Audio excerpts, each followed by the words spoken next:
Se tenía que decir, señoras y señores, último viernes del 2024, último programa del 2024, seguiremos el 2025. Mira, y hemos hecho peladitos 52 programas, casi un programa por semana, en promedio.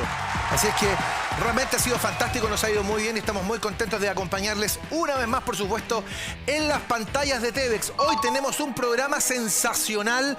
Tengo dos invitados realmente que son de lujo. Voy a conversar en minutos con el periodista y escritor argentino Abel Basti para meternos de cabeza en una de las investigaciones quizá más controvertidas, pero más interesantes de los últimos tiempos, que tiene que ver con el fin de la Segunda Guerra Mundial y la desaparición, entre comillas, ¿no?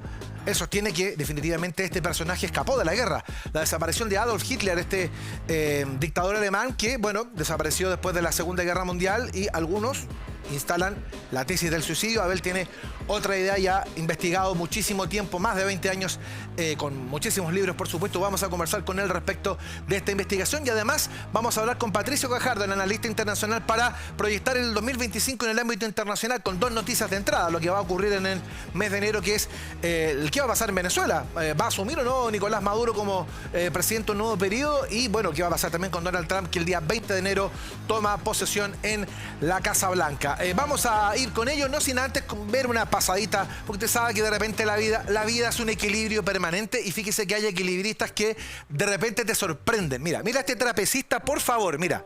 Mira el trapecista. Y uno ve estos videos y uno dice, oye, aquí va a pasar algo terrible, ¿cierto? Uno ve para allá y mira cómo se toman ahí, perfecto, y la chica vuelve y mira, perfecta la rutina. Lo podemos ver de nuevo, mira qué rutina más perfecta, mira. Y uno siempre, te insisto, ve estos videos y dice, no, aquí va a haber un desastre. Igual tienen sus camas elásticas abajo, pero no hubo ningún desastre. Ahí está, perfecta la rutina, extraordinaria, son mallitas de seguridad. Exactamente. Ahora, fíjate que el equilibrio en la vida es muy importante, y yo lo quiero demostrar con este trabajador. Porque este joven tiene como misión trasladar planchas de Plumavit, y yo creo que este joven merece un premio. Mira, ponle atención. Mira. Es una fábrica de Plumavit eso, mira. Y me tengo que llevar todo este lote. Mira. Y lo va armando y se lo lleva. Mira qué equilibrio. ¿Cómo andarías tú pelado en eso? Desastre, ¿no? Se te caería todo. Mira. Ajá. Mira. Extraordinario. ¿Qué eran? Yo le daría un bono de fin de año, ¿cierto? Mira, déjame verlo de nuevo, porque además, mira, no debiese ser tan pesado, pero mantener el equilibrio y evitar que se te caigan todos esos plumavitas en la cabeza. Oye, realmente hay que tener un talento. Debería ser ministro de Economía, ¿cierto? Oye, qué semanita que hemos tenido. Hemos tenido semanas bien intensas, con el debate de la reforma de pensiones. Se crispó otra vez, se metió el presidente, el gobierno encima, se metió Evelyn Matei, en fin. Bueno, vamos a ver qué pasa con eso, que va a ser tema seguramente en el mes de enero. Pero, como les comentaba, vamos a partir con una entrevista que hace mucho tiempo quería hacer. Porque esta, podríamos llamarle tesis. Yo sé que él lo considera como la verdad, porque es un investigador serio, es un periodista serio que ha trabajado, insisto, hace muchísimos años en esto. Nos va a poner arriba de la mesa una idea que va a estremecer lo que hemos aprendido. Para todos nosotros, el día 30 de abril de 1945, Adolf Hitler, el dictador alemán, se suicidó en el búnker en Berlín, una vez que ya se encontraba asediado por las tropas fundamentalmente del Ejército Rojo. Sin embargo, nunca apareció el cadáver, nunca apareció nada, y fue creciendo en el tiempo la idea, incluso fomentada por el mismo Joseph Stalin en algún minuto, de que Adolf Hitler había escapado. Y se ha instalado esta idea que Hitler pudo haber vivido en Argentina y en algunas otras partes de Sudamérica. Lo cierto es que, claro, toma el guante el periodista Abel Basti, que tiene una enorme cantidad de libros. Creo que son cerca de 14 libros los que ya tiene, contando la historia, buscando análisis, con testimonios muy acabados, con análisis, con documentos desclasificados de la CIA, de diferentes organismos de inteligencia mundial. Y él ha llegado a la conclusión de que en definitiva Hitler escapó desde Europa y que vivió en Argentina y en distintas partes de Sudamérica.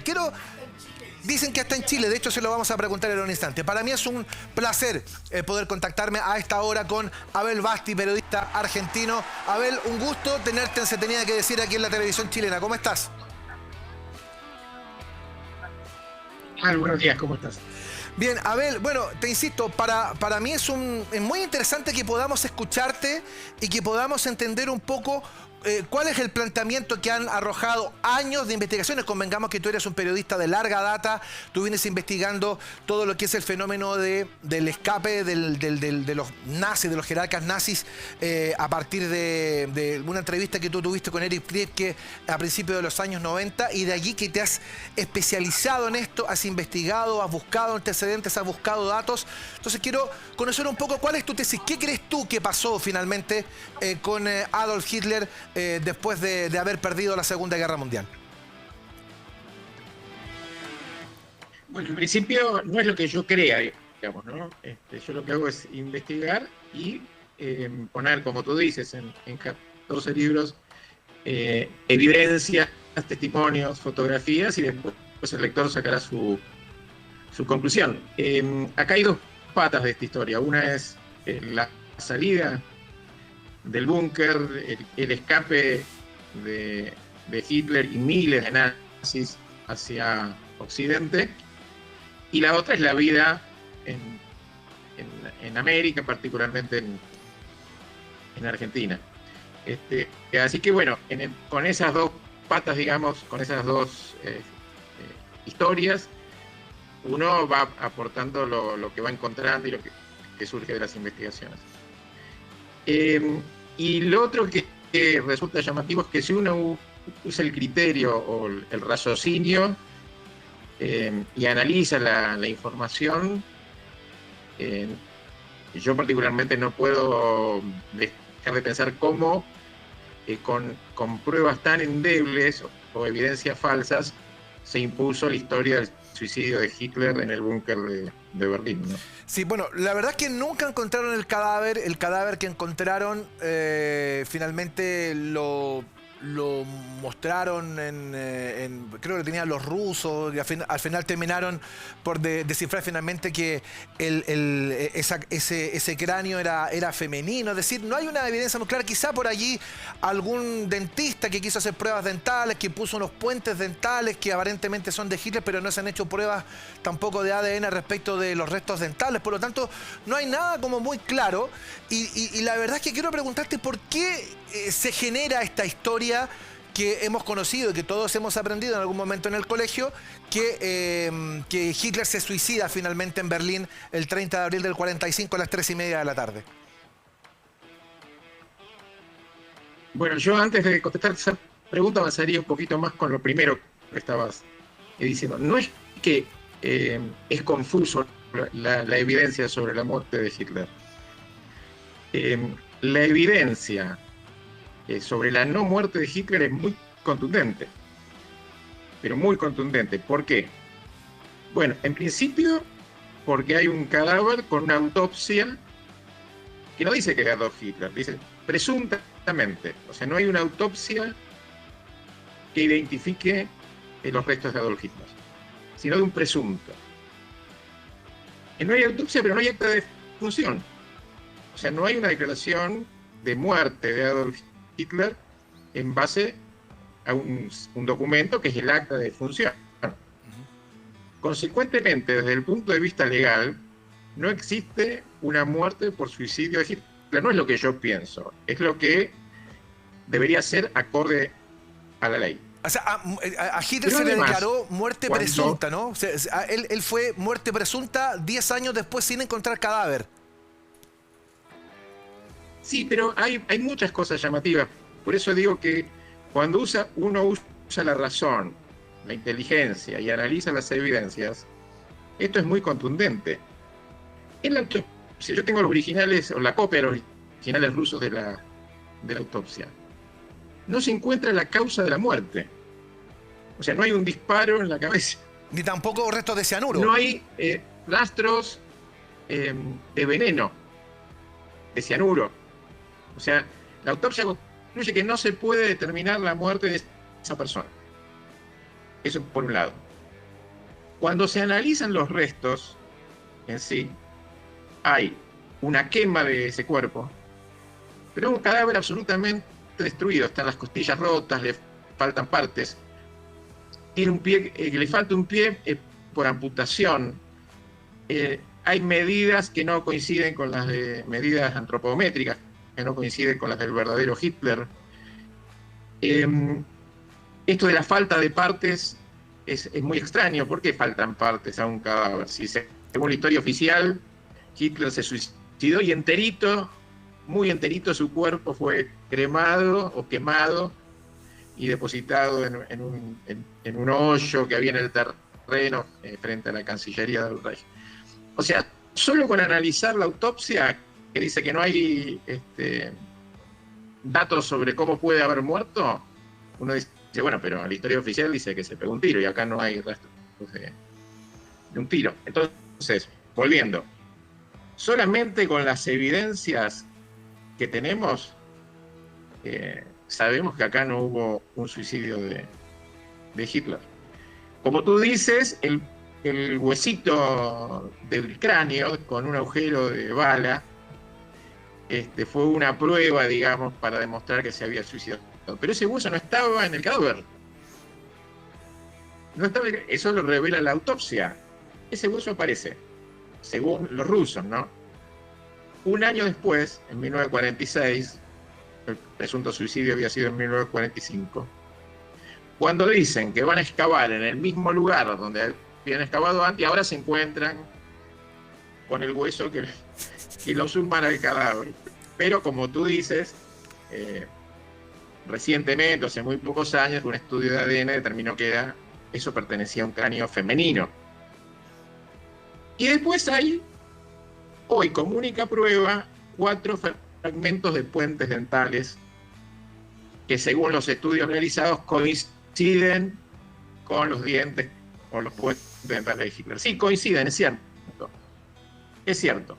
Coinciden porque son copias de los puentes dentales de Hitler que tenían los nazis y que además Stalin ordenó hacer a uno de los dentistas que estaba apresado por él mismo. Entonces sí, hay una coincidencia en la forma, porque la forma, digamos, de un puente dental y de los dientes que tenía Hitler es coincidente con la copia.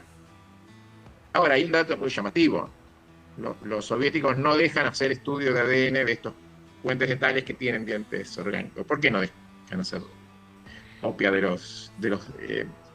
hacer estudios de ADN de estos dientes? Bueno, porque no habría coincidencia ni siquiera con lo del cráneo, y posiblemente no habría coincidencia entre los dientes tampoco, porque se usaron mandíbulas de muertos para fabricar estos puentes dentales. Entonces, todo esto, cuando uno lo analiza desde el punto de vista objetivo y usando la inteligencia, dice, pero acá no hay ninguna. ¿Cuál es la prueba? Ninguna.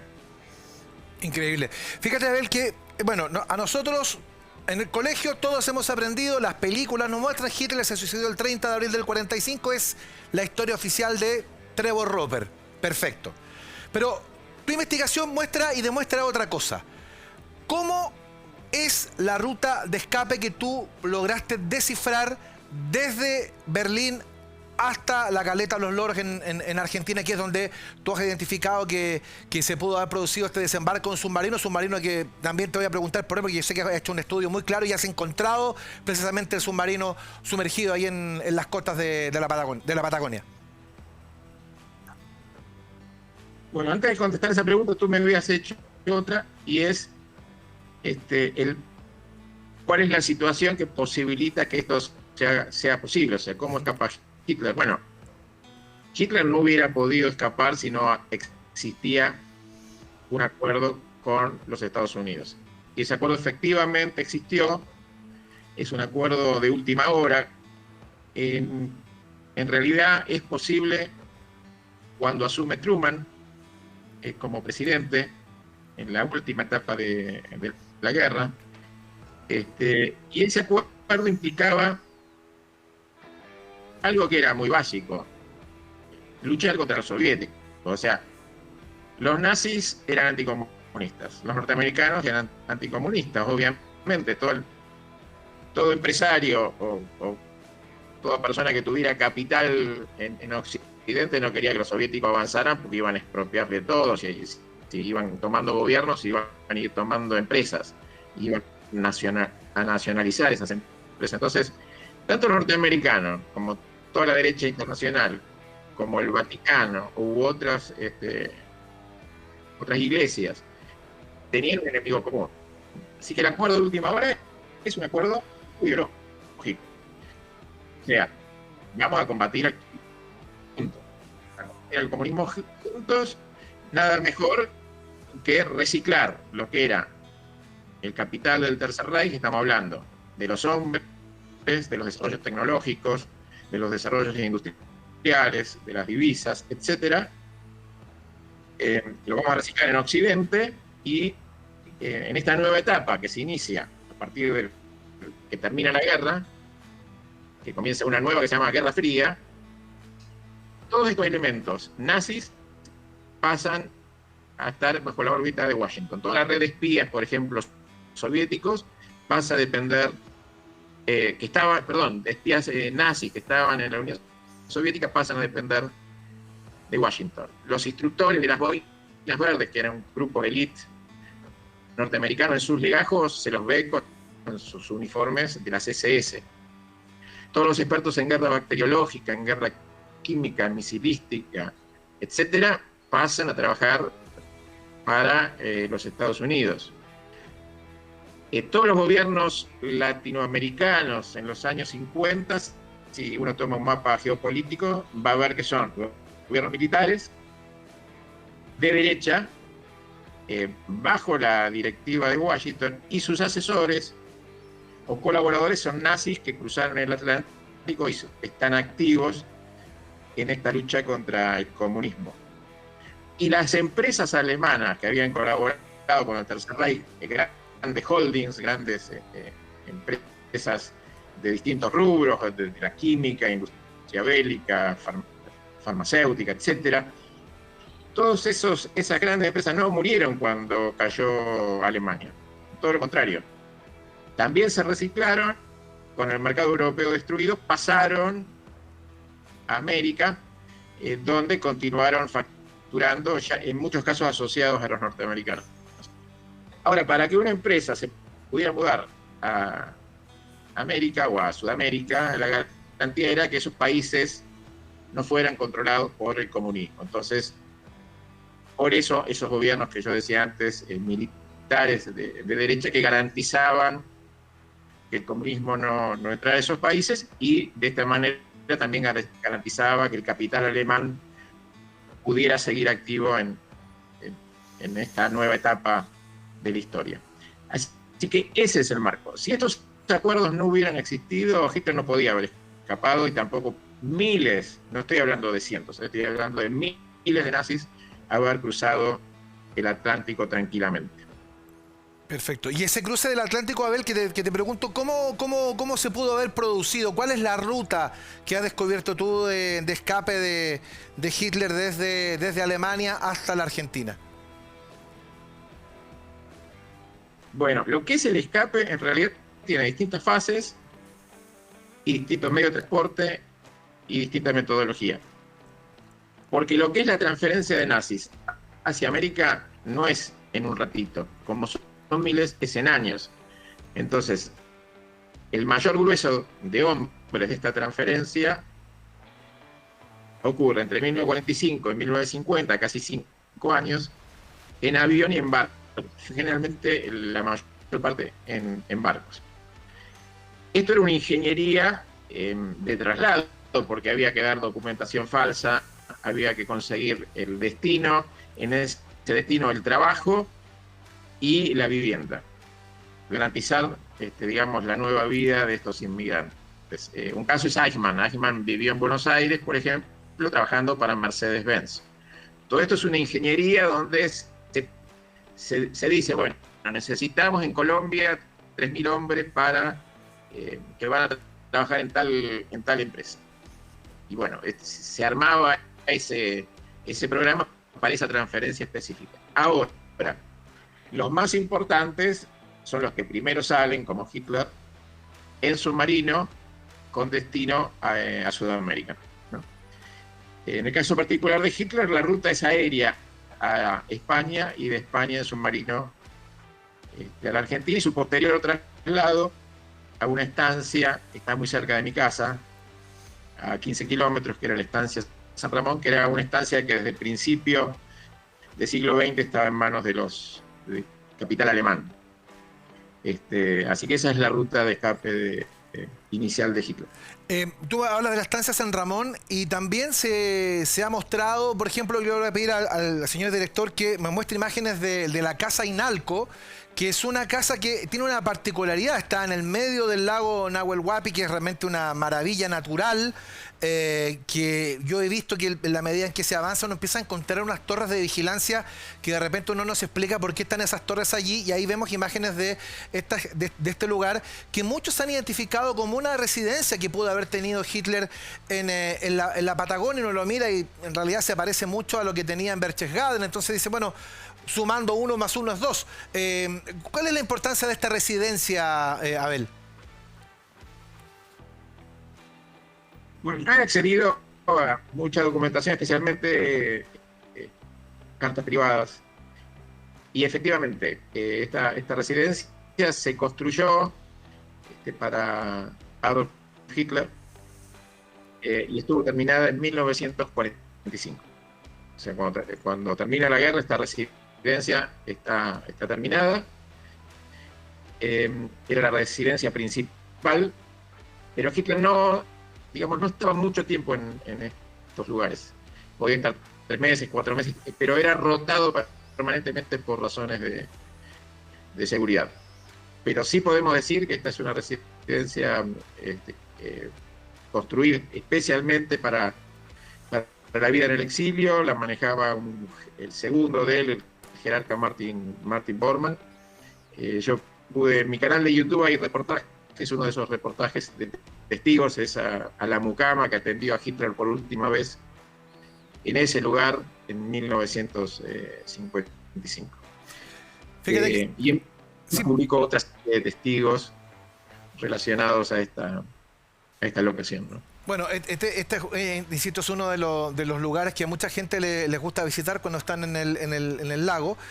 Tú hablabas de testimonios. En tu largo estudio y tu larga investigación carretera, tiene poquito más de 20 años, la verdad es que tú has logrado recabar testimonios de mucha gente que dice haber estado con él. Tú mencionabas recién el caso de una persona que lo habría atendido allí en Inalco. Sé que tienes testimonios de una costurera, tienes testimonio de un albañil que lo vio con Pavelić en Mar del Plata. Pavelić, que era el dictador croata. Entonces, en la medida que tú vas recabando estos antecedentes y estos testimonios, tú vas encontrando coincidencias respecto de cómo era físicamente Hitler, si se había cortado el bigote, si se había pelado, cómo era el Hitler que escapó en Sudamérica para no ser descubierto.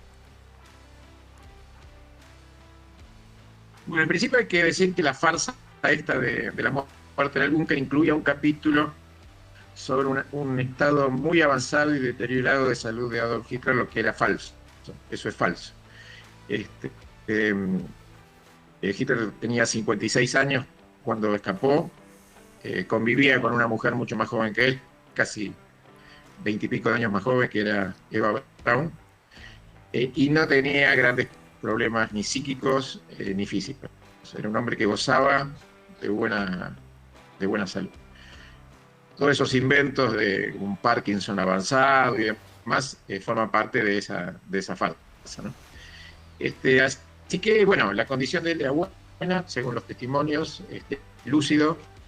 Llevaba la vida de un jubilado de lujo, digamos, era una persona que había negociado y que seguía estando activo desde el punto de vista ideológico, y además tenía acciones. Era un tipo que a través de sus testaferros tenía una fortuna en acciones en las mismas empresas que él le había posibilitado que hicieran fortuna durante la guerra. Así que no tenía ningún problema. Se dedicó entonces a viajar, a ver a sus antiguos camaradas, a reunirse con los presidentes militares o dictadores de la región, se reunió con empresarios Cuando estaba en lugares como Inalco, que estaba recluido varios meses, volvía a su fisionomía anterior, digamos. Tenía su jopo, tenía su bigotito. Esto también lo mantenía cuando hacía reuniones o mitines con sus hombres de confianza, con sus fanáticos. Mantenía esta fisonomía. Ahora, en situaciones de viaje o de determinadas circunstancias, se afeitaba el bigote y volaba el jopo, ¿no? Estaba con el pelo muy cortito, muy cortito, casi pelado. Esa era la situación. En Colombia, donde estuvo una vez, hay una foto de él, buena, que estaba incluida en un uniforme de la CIA. Yo accedí al original de esa foto. Ahora, una de las personas que pudo estar, no como simpatizante, sino por una situación circunstancial, en una reunión que se hizo en un hotel. Esta persona era un joven que servía los tragos a la gente que estaba ahí reunida. Dice que él lo vio a Hitler entrar sin el bigote, pero que fue al baño y se puso un bigote postizo. Dice, yo lo vi entrar sin bigote y después salió con el bigote postizo puesto y fue a la reunión con el bigote postizo. Donde todos se pararon, se cuadraron, hicieron el saludo de Heil Hitler. Dice, pero en ese caso yo puedo asegurar que estaba con un bigote postizo. Así que la fisonomía de él variaba en eso, digamos, en el uso del bigote y en dejarse el pelo como lo tenía antiguamente o raparse. En el caso del pelo, bueno, hasta avanzada edad era color negro oscuro, así que posiblemente eso obedecía a una tintura, ¿no? O sea que se teñía el pelo para mantener su apariencia. Sí, Abel, entonces de lo desprendo de lo que son tus investigaciones, lo que son tus trabajos periodísticos y los 14 libros que has escrito sobre este tema, Hitler podía moverse con cierta libertad en Sudamérica, ¿no? O sea, hay testimonios en Paraguay. De hecho, después te voy a preguntar por la muerte de Hitler, que aparentemente fue allá, que fue enterrado allí. Hay testimonios, como señalabas tú, en Colombia, en diferentes partes. Entonces, ¿Hitler podía moverse, según lo que tú has investigado, libremente por Sudamérica? Sí, se podía mover libremente, obviamente con las precauciones del caso. En el caso de, por ejemplo, de Chile, hay documentación faltante, digamos, en los archivos oficiales, porque la tienen personas que han sacado esa documentación, donde el gobierno chileno seguía con atención a través del ejército la presencia de Hitler en la zona limítrofe. El código que maneja el ejército chileno para denominar a Hitler es ADI 56, ADI 56. ADI es como le decían a Hitler cuando era muchacho, es digamos, una forma cariñosa de decir Adolfo o Adolf. 56, no sé, puede ser respecto a su edad, porque cuando llegó tenía 56 años o otra circunstancia. Pero identifican claramente, y esa documentación da a entender que hay un acuerdo entre el ejército argentino y el ejército chileno para hacerle seguimiento, ¿no? O sea, no para intervenir, pero para saber dónde se está moviendo. Pero yo puedo decir que sí, particularmente los gobiernos o los servicios de inteligencia sabían esto, y en el caso de Chile, inclusive fue documentado. Eso significa entonces de que es posible, según las investigaciones que tú has realizado, que Adolf Hitler haya estado en territorio chileno en algún momento. Y al menos por mi investigación, hacia los años 50 en Punta Arenas, posiblemente el anfitrión fue Walter Rauff, que era un criminal de guerra que vivió muchos años en Chile, como ustedes saben. Esa fue una de las primeras entradas de Hitler a Chile. Y después sí, a través de uno de los hijos de una persona que estuvo allí, entró también por el Paso Pérez Rosales y mantuvo una reunión en lo que sería la zona limítrofe, pero ya del lado chileno. en un hotel que era de un empresario que se llamaba Walter Roth, que también era nazi. Esa es una segunda entrada. Como te decía, ahí ya uno de los hijos de la persona que estuvo con él me dio mucho detalle.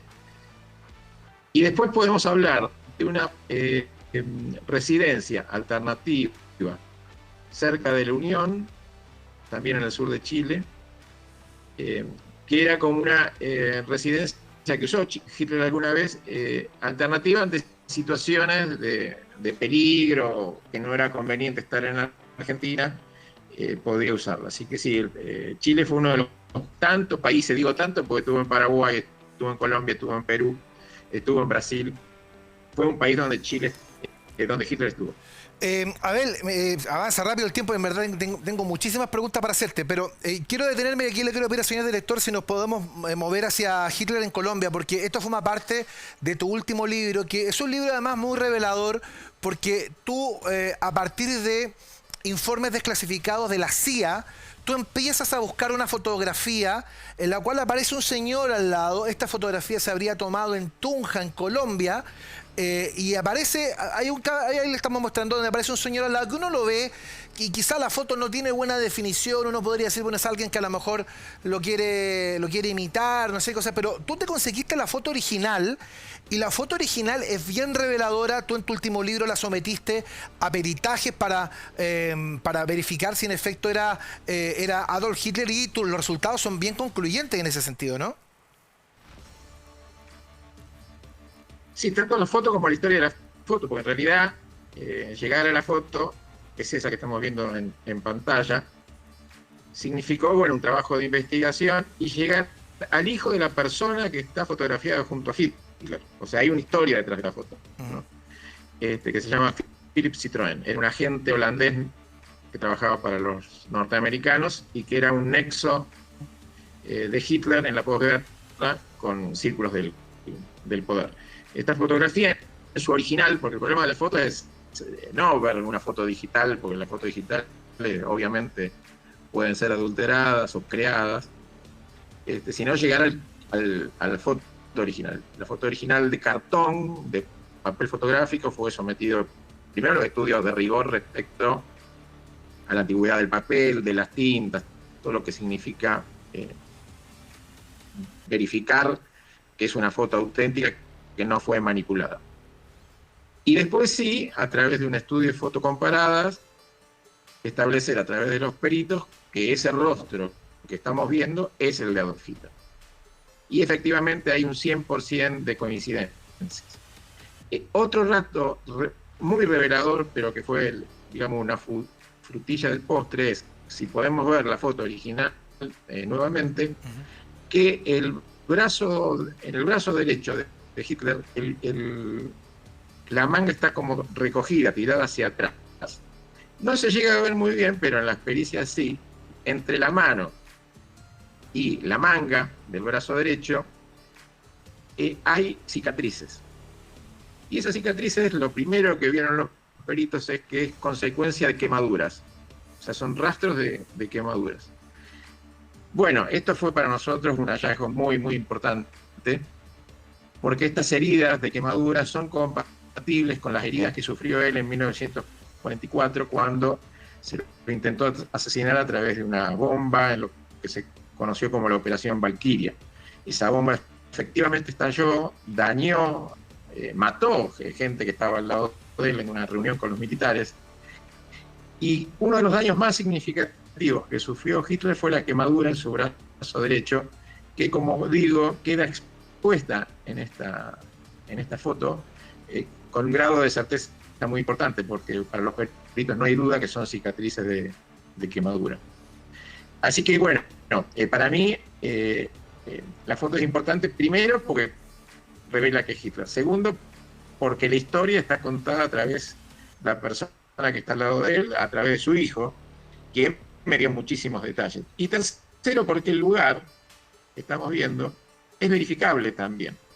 Es verificable porque esta foto, cuya fotocopia está en un informe de la CIA, en ese informe de la CIA se revela el lugar donde fue sacada, y cuándo fue sacada. Y ese lugar está en pie hoy, en una ciudad del interior de Colombia, y el fondo que tiene es una puerta de un pasillo que da a un patio interior, que es verificable. Hoy es verificable ese lugar. Lo más interesante es que ese dossier de la CIA es extenso, no se limita solo a la copia de la fotografía, sino que lo que sería la CIA de Bogotá, Colombia, le dice a su central en Washington, bueno, podemos ir a detener a Hitler porque está en una ciudad que está solo 100 kilómetros, 120 kilómetros de donde estamos nosotros. Una ciudad que se llama Tunja, a esa distancia de Colombia. Y el central de Washington le dice, mire, un operativo así sería muy costoso. Imagínense gastar 120 litros, 120 nafta para 120 kilómetros. Sería muy costoso y de resultado incierto. Por lo tanto, se debe descartar ese operativo. Esto que queda plasmado en un documento significa claramente que la CIA no quería verificar o realizar un operativo para detener a Adolf Hitler, si no, no se entiende ese texto en esos términos, ¿no? Sí, es impresionante. Bueno, una pregunta que surge al ver esta foto, y comentabas tú que de Philippe Citroën, que es esta persona que aparece en la foto, uno dice, bueno, si era cercano a los Estados Unidos, ¿por qué se permite sacarse una foto con Hitler, teóricamente? Y además Hitler se supone que estaba escondido. ¿Por qué Hitler le habría permitido sacarse una fotografía en un lugar como ese? Bueno, yo hago el relato en mi libro con mucho más detalle, ¿no? Pero esto es una prueba de vida. Había sectores del poder internacional que estaban financiando una organización nazi, particularmente Adolf Hitler, bajo el concepto, la idea de que efectivamente Hitler estaba vivo. Pero en un momento surgen dudas, porque él, claro, no es que andaba caminando por las avenidas principales de la ciudad demostrándose. Hubo dudas, entonces se reclamó una prueba de vida. Se la reclaman a Bernardo de Holanda. Bernardo de Holanda era, en ese momento, crea el Club Bilderberg, era un financista, era un hombre cercano a Hitler, ya lo había sido antes de la guerra, porque era nazi Bernardo. Entonces Bernardo se lo pide a Philippe Citroën, que era su hombre de confianza y nexo. Entonces, esto es eso, es una prueba de vida para la gente que estaba poniendo plata, por decirlo de algún modo, y dice, bueno, che, yo estoy poniendo esta plata, pero está realmente vivo. De ahí, digamos, si bien no es académico, pero de ahí la posición de Hitler y de Citroën, ¿no? No es una foto que está cómodo Hitler. Sin duda. Es una foto que tiene que ser sacada, y bueno, de ahí, no te diría la molestia, pero la incomodidad de tener que sacarse esa foto. Yo creo que las expresiones ahí son bastante notorias, ¿no? No es una foto a gusto. Sí. A ver, me queda poco tiempo y quiero hacerte dos preguntas. La primera es la siguiente. Insisto, la historia oficial dice Hitler murió el 30 de abril de 1945. Según lo que tú has estudiado, lo que tú has investigado, ¿cuándo y dónde muere finalmente Adolf Hitler? Bueno, el dónde lo voy a decir en un próximo libro que saldrá el año que viene, estamos aquí, porque es una información bastante importante y era un dato que me costó mucho acceder, ¿no? Ese dato. Sí, ya he publicado que hubo una cripta de Hitler en Asunción del Paraguay.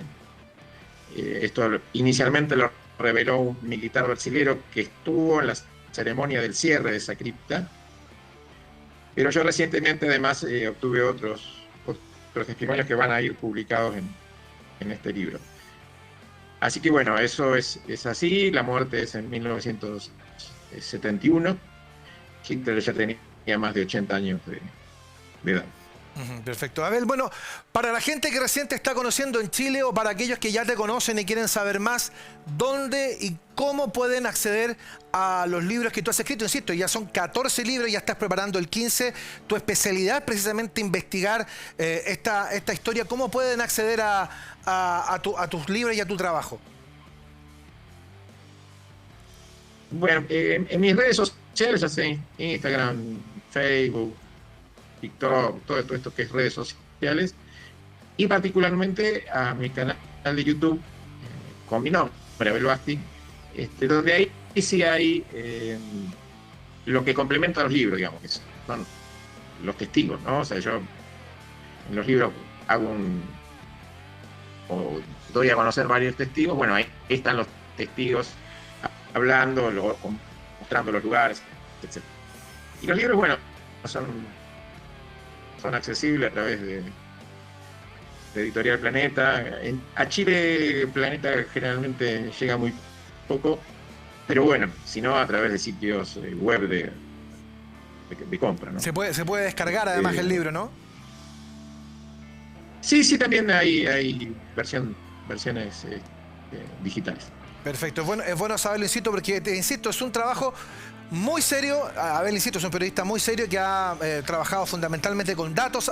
Se me olvidó una última cosa. ¿En qué está lo del submarino? Porque tú además hiciste una inversión muy importante para encontrar el submarino donde, según lo que tú has investigado, habría llegado Hitler a Argentina, ¿no?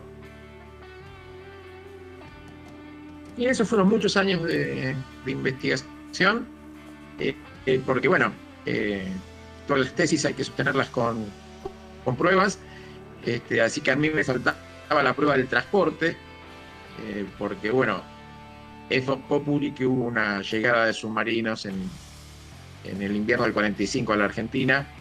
Hay documentos de la Armada Argentina referidos a ese hecho, pero bueno, me decían, bueno, mucho bla bla bla, pero los submarinos no aparecen. Claro que yo no soy buscador de naufragios, entonces era una empresa bastante importante encontrar un submarino, pero hace 3 años conformé un grupo entre los cuales había buzos, había ingenieros navales, etcétera, un grupo de voluntarios, ¿no?, llamado Eslabón Perdido, y pudimos encontrar finalmente el casco de un submarino grande, un submarino transoceánico frente a la costa argentina, a la altura del sur de Buenos Aires, que está hundido allí, pero bueno, los peritos, a través de las imágenes obtenidas, han determinado que se trata de un U-Boat, un submarino alemán de la Segunda Guerra Mundial, clase 9, que eran, como decía yo, tenían gran autonomía, eran transoceánicos. Así que por lo menos tenemos una prueba de casi 80 metros de largo y varias toneladas de peso respecto al transporte que usó Hitler y sus hombres para trasladarse a la Argentina. Bueno, Abel, ha sido para mí un verdadero honor conversar contigo y poner en valor lo que es este trabajo tuyo, que obviamente contradice la historia oficial, pero está allí en investigación, con antecedentes, con datos concretos. Insisto, es una investigación muy seria respecto de la presencia de Hitler en Sudamérica y esta tesis del escape desde Alemania después del fin de la Segunda Guerra Mundial. Digo, recordemos, Hitler es una de las figuras relevantes del siglo XX, uno probablemente de los dictadores más crueles que haya conocido a la humanidad, y por lo tanto es importante para la historia tener claridad respecto de cuál fue finalmente su destino. Abel, te mandamos un abrazo grande y gracias por estar con nosotros. Muchas gracias por la invitación. Hasta la próxima. Gracias, Abel Basti con nosotros, periodista argentino. Me queda poco tiempo. En segundos estoy con Patricio Gajardo, analista internacional. ¿Qué va a pasar con Donald Trump? ¿Qué va a pasar con Nicolás Maduro? Lo vamos a ver en instantes. Antes te quiero contar que en recursosjurídicos.cl encontrarás abogados especialistas en juicios laborales, de familias, civiles, herencias, testamentos, derecho migratorio y derecho comercial, con más de 10 años entregando excelentes resultados. La primera consulta es gratuita. Puedes agendar ahora mismo una reunión en sus oficinas o a través de sus canales canales digitales. Revisa toda la información en el www.recursosjurídicos.cl y encontrarás la solución legal que necesitas. Además, si mencionas nuestro programa, tendrás un 10% de descuento al contratar su servicio. Recursosjurídicos.cl, solución legal integral. Un aplauso para Recursos Jurídicos, por supuesto. Y si estás amenazado de embargo o tienes informes comerciales negativos, no te preocupes más. En chiledeudas.cl contamos con abogados expertos en defensa de juicios por deudas, eliminación de informes comerciales negativos y expertos en ley de quiebra. Búscanos en redes sociales y entérate de todos nuestros servicios. Recuerda, tus deudas tienen solución junto a chiledeudas.cl. El aplauso para Chile Deudas. Nos acompaña a esta hora el analista internacional Patricio Gajardo para hablar de lo que se nos viene encimita nomás empezado el 2025. ¿Qué va a pasar en Venezuela?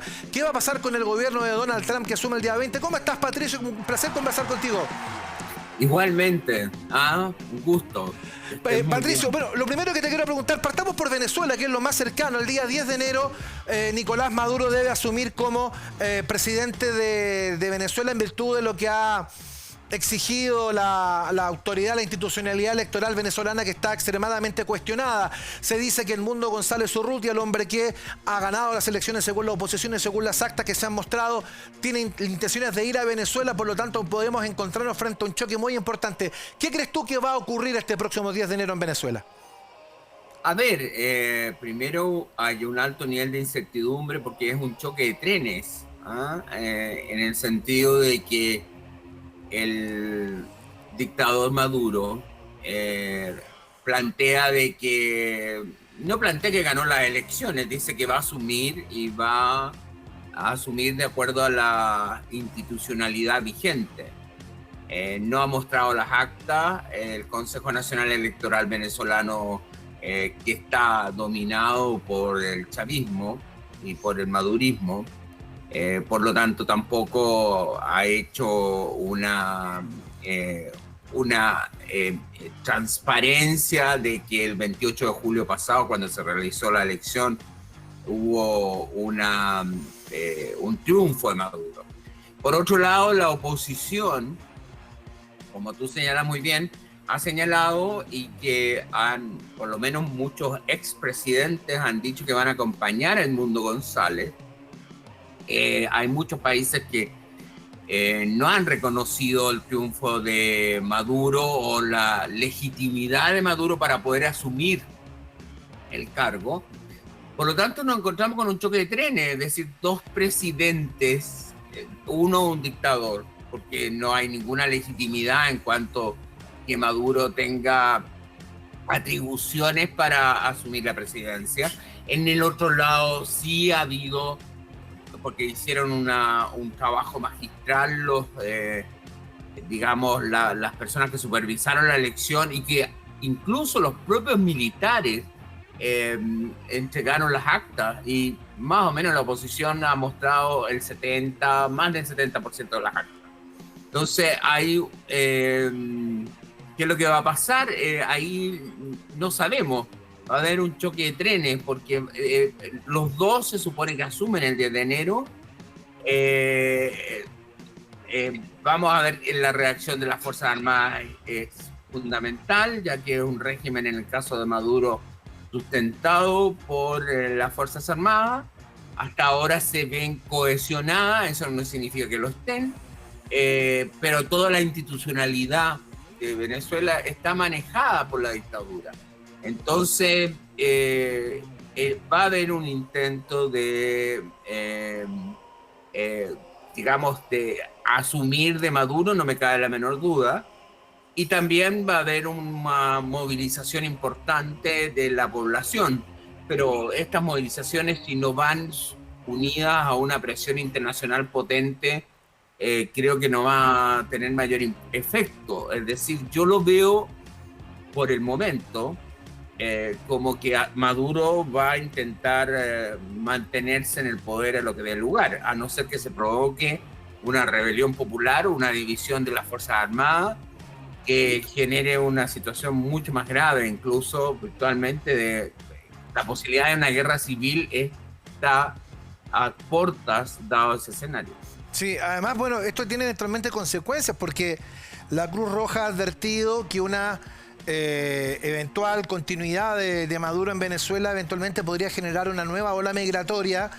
Obviamente ese es un tema que en toda Sudamérica ha generado algún tipo de alarma, pero en el caso de Chile también en particular ha puesto en atención a muchas personas. Por lo tanto, lo que ocurra este 10 de enero va a rebotar directamente contra nosotros. Ahora, tú decías respecto de choque de tren, esto también tiene que ver con el tema de los apoyos, porque, claro, Maduro está tranquilo porque la institucionalidad que él controla como buen dictador le dice: ya, tú ganaste la elección, no mostramos nada, pero tú la ganaste. Pero detrás de Maduro está China, detrás de Maduro está Rusia y detrás de Maduro está Irán. Tres actores internacionales muy importantes en el ajedrez mundial. Detrás del Mundo González está la diplomacia occidental, que en su gran mayoría le ha reconocido la victoria, pero se han quedado en eso. Por lo tanto, estamos, yo te diría, más que frente a un choque de tren, yo creo que estamos frente a una situación con un status quo que es difícil de repente de desatar, ¿o no? A ver, es muy interesante tu pregunta porque se da el caso particular que tanto el caso chino, ruso e Irán, los tres países claves en el apoyo a Maduro, están pasando situaciones críticas. China está viviendo una situación de crisis económica compleja, creciendo un 4%. Uno diría, ¡ojalá! no está en una crisis económica, pero para los chinos es una crisis económica, para que tú lo tengas claro. ¿Ah? O sea, están en una situación difícil, compleja, y que de hecho se ha manifestado con sus relaciones con Cuba, en que Cuba está viviendo una situación muy compleja económicamente, que siempre China ha apoyado a Cuba, pero le ha estado soltando ese apoyo porque no está en condiciones económicas de dar un apoyo muy sustantivo. Incluso en Venezuela, a Venezuela el régimen de Maduro le está pidiendo, porque le dio varios préstamos en momentos muy complejos, y Venezuela no los ha pagado y quiere la plata de vuelta ahora, porque es que justamente está pasando una situación compleja. Súmale el hecho que llega Trump el 20 de enero, y una de las amenazas de Trump es subirle los aranceles a los chinos, por lo tanto, agudizar la crisis económica en China. En el caso ruso, empantanado en la guerra de Ucrania, y que si tú lo analizas, en el caso importante, cuando cae el régimen de Bashar al-Assad en Siria, Rusia, que había sido clave en la sustentación del régimen de Bashar al-Assad, particularmente el año 2015, cuando estuvo a punto de caer en la plena guerra civil, Rusia intervino militarmente, etcétera, para defender sus intereses, que tiene dos puertos y bases militares en Siria que son muy importantes, Latakia y Tartus. Y bueno, eso no lo hizo y dejó caer al régimen. Le dio apoyo en el sentido que permitió que viajara tanto al-Assad y su señora a Moscú a refugiarse, pero nada más.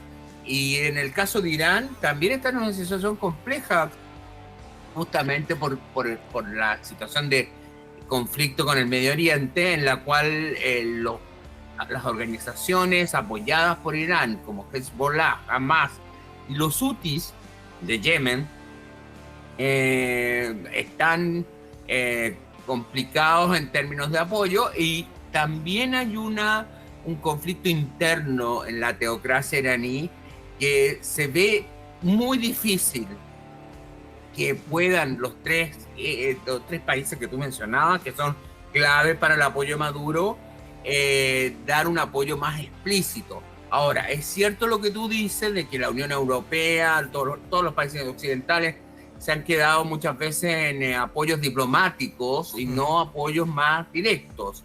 Ahora, vamos a ver, a pesar de que en ese momento todavía no era asumido Marco Rubio, que como secretario de Estado, es el ministro de Relaciones Exteriores de Estados Unidos, que es el equivalente, y Marco Rubio tiene una postura muy clara. Han habido amenazas veladas de Trump de que el régimen digamos que Estados Unidos no va a permitir que se instale Maduro, pero de ahí a una intervención militar, que sería lo que uno podría pensar que se pudiera producir, no hay indicios de eso de parte de los países occidentales. Bueno, Como mencionaste tú el factor Trump, que es un factor bien importante. Trump asume el 20 de enero, es la segunda cosa importante que va a ocurrir a nivel internacional en el mes de enero. Y Trump, claro, tiene estos dos problemas que tú mencionaste. Primero, el problema que tiene en el patio trasero, como dirían ellos, que es el tema de Venezuela.